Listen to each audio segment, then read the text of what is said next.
గెలుపు అనేది ఒక రోజులో వచ్చేది కాదు. కానీ ప్రతిరోజు చేసే ప్రయత్నం మిమ్మల్ని గెలుపు తీరాలకు చేరుస్తుంది. ఆలోచించండి. ఒకప్పుడు కేవలం ఒక చిన్న గదిలో కొంతమందితో మొదలైనటువంటి ఒక ప్రయాణం ఈరోజు దేశ ఆర్థిక వ్యవస్థకై వెన్నెముకగా మారుతుందని ఎవరైనా ఊహించారా? అసాధ్యం అనుకున్న చోటే సుసాధ్యం చేసి చూపించడమే సరైనటువంటి విజయం. మన జీవితాల్లో కూడా మనం ఎక్కడ మొదలయ్యాం అనేది ముఖ్యం కాదు. ఎక్కడికి చేరుకోవాలి అనే సంకల్పం ఉంటే ఆకాశమే హద్దు. ఒక విత్తనం నేల లోపల ఎంత కష్టపడుతుందో బయటకు కనిపించదు, కానీ ఒక రోజు అదే విత్తనం మహావృక్షమై నిలబడుతుంది. అదే కదా అసలైన విజయం అంటే. అలాంటి ఒక అద్భుతమైనటువంటి సక్సెస్ స్టోరీని ఈరోజు మనం చెప్పుకోబోతున్నాం. ఇది కేవలం ఒక బ్యాంక్ కథ కాదు, నమ్మకానికి, క్రమశిక్షణకు మరియు నిరంతర ఎదుగుదలకు నిలువుటద్దం.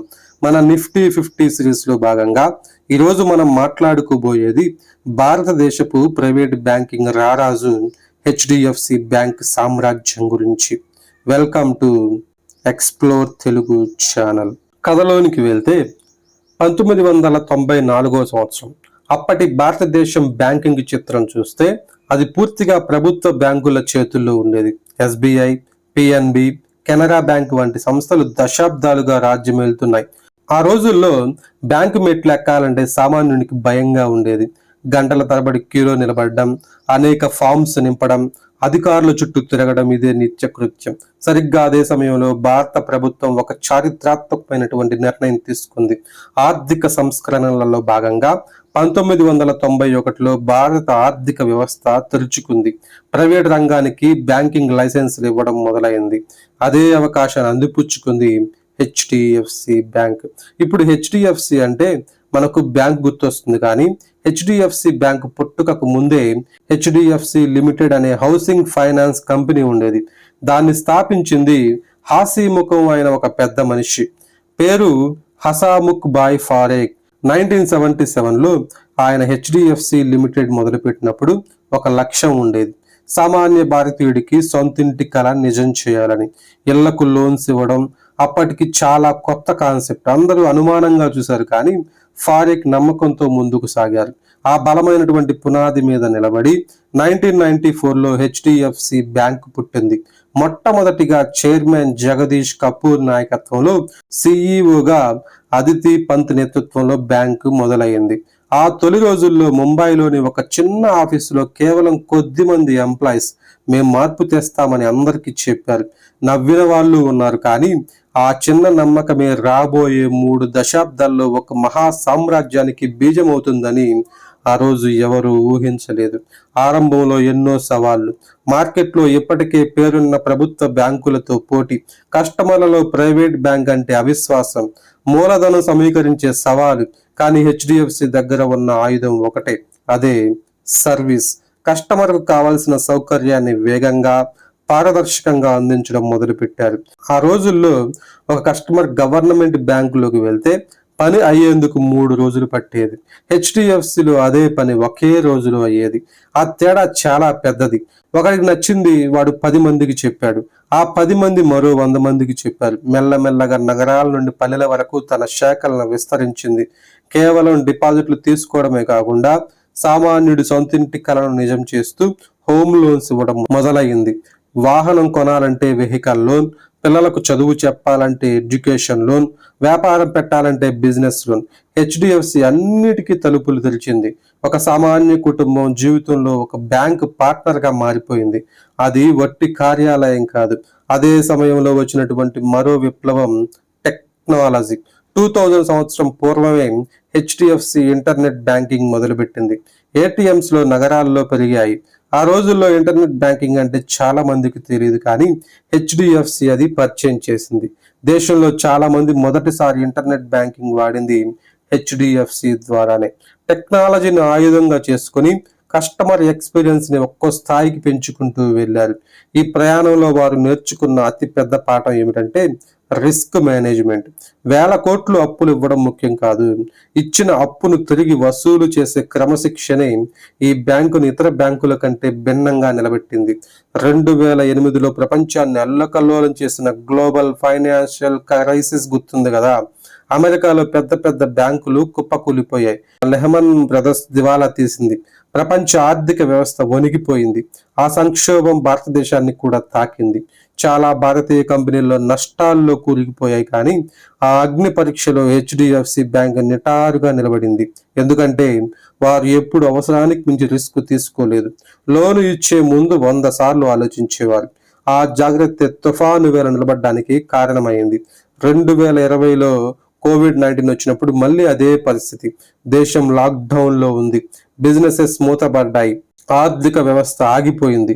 ఆ సమయంలో కూడా హెచ్డిఎఫ్సి బ్యాంక్ తట్టుకొని తన పటిష్టమైనటువంటి పునాదుల వల్ల కుదుపులు లేకుండా నడిచింది. నష్టాలు తక్కువగా ఉన్నాయి. కస్టమర్లకు సేవలు ఆగలేదు.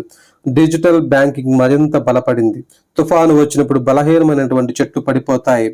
బలమైనటువంటి వేళ్లున్న చెట్లు నిలబడతాయి. హెచ్డిఎఫ్సి బ్యాంక్ అలా నిలబడింది. అందుకే స్టాక్ మార్కెట్లో కూడా హెచ్డిఎఫ్సి అంటే ఒక భరోసా.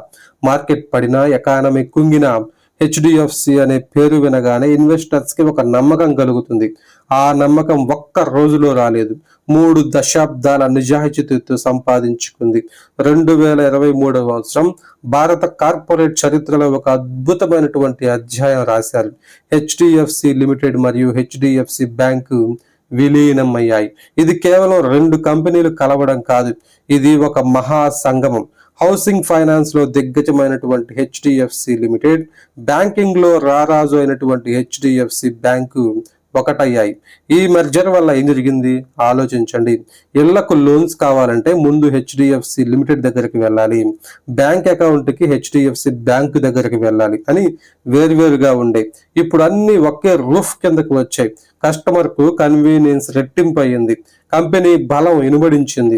ఈ విలీనం తర్వాత హెచ్డిఎఫ్సి బ్యాంక్ ప్రపంచంలోని టాప్ 10 అత్యంత విలువైనటువంటి బ్యాంకుల్లో ఒకటిగా నిలిచింది. JP Morgan, bank of America వంటి అమెరికన్ దిగ్గజాల సరసన ఒక భారతీయ బ్యాంకు నిలబడడం మనకందరికి గర్వకారణం. 1994లో ఒక చిన్న ఆఫీసులో మొదలైనటువంటి ప్రయాణం 2023 నాటికి ప్రపంచ వేదిక మీదికి చేరుకుంది. ఈ 30 సంవత్సరాల ప్రయాణం ఒక్క మాటలో చెప్పాలంటే నమ్మకంతో నడిచిన వారిని చరిత్ర ఆపలేదు.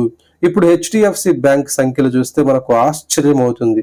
దాదాపు 8,000కు పైగా బ్రాంచెస్ దేశమంతటా ఉన్నాయి. 25,000కు పైగా ఏటీఎంలు ఉన్నాయి. 8 కోట్లకు పైగా కస్టమర్స్ హెచ్డిఎఫ్సితో బ్యాంకింగ్ చేస్తున్నారు. దాదాపు 2 లక్షల మంది ఎంప్లాయీస్ ఆ కంపెనీలో పనిచేస్తున్నారు. ఇవి కేవలం నెంబర్స్ కాదు, ఇవి ఒక్కో కుటుంబం పెట్టిన నమ్మకానికి సాక్ష్యాలు. ఈ రోజు హెచ్డిఎఫ్సి బ్యాంక్ కేవలం బ్రాంచెస్ మీద ఆధారపడడం లేదు. డిజిటల్ బ్యాంకింగ్ లోనే దేశంలోనే అగ్రస్థానంలో ఉంది. హెచ్డిఎఫ్సి బ్యాంక్ మొబైల్ యాప్ ద్వారా ప్రతిరోజు కోట్ల లావాదేవీలు జరుగుతున్నాయి. మీకు బ్యాంకుకు వెళ్ళే అవసరం లేదు. బ్యాంకు మీ జేబులోనే ఉంది. పేజెడ్ యాప్ వంటి డిజిటల్ పేమెంట్ ప్లాట్ఫామ్స్ తో యూపీఐ పేమెంట్స్ ను కూడా ముందుకు తీసుకుని వచ్చింది. ఏఐ మరియు మెషిన్ లెర్నింగ్ వాడి కస్టమర్స్ కి పర్సనలైజ్డ్ అనుభవాన్ని ఇస్తుంది. మీరు ఏ లోన్ తీసుకుపోతున్నారో, మీకు ఏ ప్రొడక్ట్ అవసరమో బ్యాంకు ముందే అర్థం చేసుకుని సజెస్ట్ చేస్తుంది. ఇది బ్యాంకింగ్ కాదు, ఇది ఒక ఫైనాన్షియల్ పార్ట్నర్ లా మారడం. ముందుకు చూస్తే హెచ్డిఎఫ్సి బ్యాంక్ మరింత పెద్దదడానికి సిద్ధంగా ఉంది. గ్రామీణ ప్రాంతాల్లో విస్తరణ, స్మాల్ బిజినెస్ లోన్స్ పెంచడం, మరింత డిజిటల్ ఇన్నోవేషన్, ఇవన్నీ వారి ఎజెండాలో ఉన్నాయి. భారతదేశంలో మిడిల్ క్లాస్ పెరుగుతుంది, డిజిటల్ వాడకం పెరుగుతుంది, బ్యాంకింగ్ అవసరాలు పెరుగుతున్నాయి. ఈ అన్ని అవకాశాలు హెచ్డిఎఫ్సి ముందు తలుపులు తెరిచే ఉన్నాయి. మరి ఇంత పెద్ద సామ్రాజ్యంలో మనం భాగస్వాములం కావచ్చా? స్టాక్ మార్కెట్ భాషలో చెప్పాలంటే హెచ్డిఎఫ్సి బ్యాంక్ అనేది ఒక ఎవర్ గ్రీన్ స్టాక్. మార్కెట్ ఒడిదుడుకులోనైనా లాంగ్ టర్మ్ లో స్థిరమైనటువంటి వృద్ధిని ఇచ్చే నమ్మకమైనటువంటి గుర్రం ఇది. నిఫ్టీ 50లో దాదాపు 6.5% వెయిటేజ్ తో హెచ్డిఎఫ్సి బ్యాంక్ నిలబడ్డం అంటే మీరు నిఫ్టీ ఇండెక్స్ ఫండ్ కొన్నా హెచ్డిఎఫ్సిలో పరోక్షంగా భాగస్వాములు అవుతున్నారు. అయితే పెట్టుబడి పెట్టే ముందు మనం గమనించాల్సింది ఒకటే, విజయం ఎలాగైతే రాత్రికి రాత్రి రాదో స్టాక్ మార్కెట్లో లాభాలు కూడా ఓపిక ఉన్న వారికే దక్కుతాయి. షార్ట్ టర్మ్ లో మార్కెట్ ఎలా ఉన్నా లాంగ్ టర్మ్ లో మంచి కంపెనీలు ఎప్పుడూ పైకి వెళ్తాయి. అదే హెచ్డిఎఫ్సి నిరూపించింది. 1994లో ఒక హెచ్డిఎఫ్సి షేర్ కొన్నవాడు ఈ రోజు 1000 రెట్లు సంపాదించాడు. ఇది మ్యాజిక్ కాదు, ఇది క్రమశిక్షణకు దక్కినటువంటి బహుమానం. చివరిగా నేను చెప్పేది ఒకటే, ఒక బ్యాంక్ తన పద్ధతులతో, క్రమశిక్షణతో, నమ్మకంతో దేశంలోనే నెంబర్ 1గా ఎదిగినప్పుడు మన జీవితాల్లో కూడా అదే పాఠం వర్తిస్తుంది. ఒక గోల్ పెట్టుకుని డిసిప్లిన్తో నిజాయితీతో ముందుకు వెళ్తే ఆపడం ఎవరి తరం కాదు. ఒక్క రోజు చేసే చిన్న చిన్న ప్రయత్నాలే ఒక రోజు మహా విజయంగా మారుతాయి. హెచ్డిఎఫ్సి బ్యాంక్ అది నిరూపించింది. మీరు నిరూపించగలరు. ఈ హెచ్డిఎఫ్సి బ్యాంక్ ప్రయాణం మీకు స్ఫూర్తినిస్తుందని ఆశిస్తున్నాను. ఈ వీడియో మీకు నచ్చితే లైక్ చేయండి, మీ మిత్రులతో షేర్ చేయండి, ఛానల్ని సబ్స్క్రైబ్ చేయండి. నిఫ్టీ 50 సిరీస్లోని తదుపరి వీడియోలో మరి అద్భుతమైనటువంటి కంపెనీ కథతో కలుద్దాం.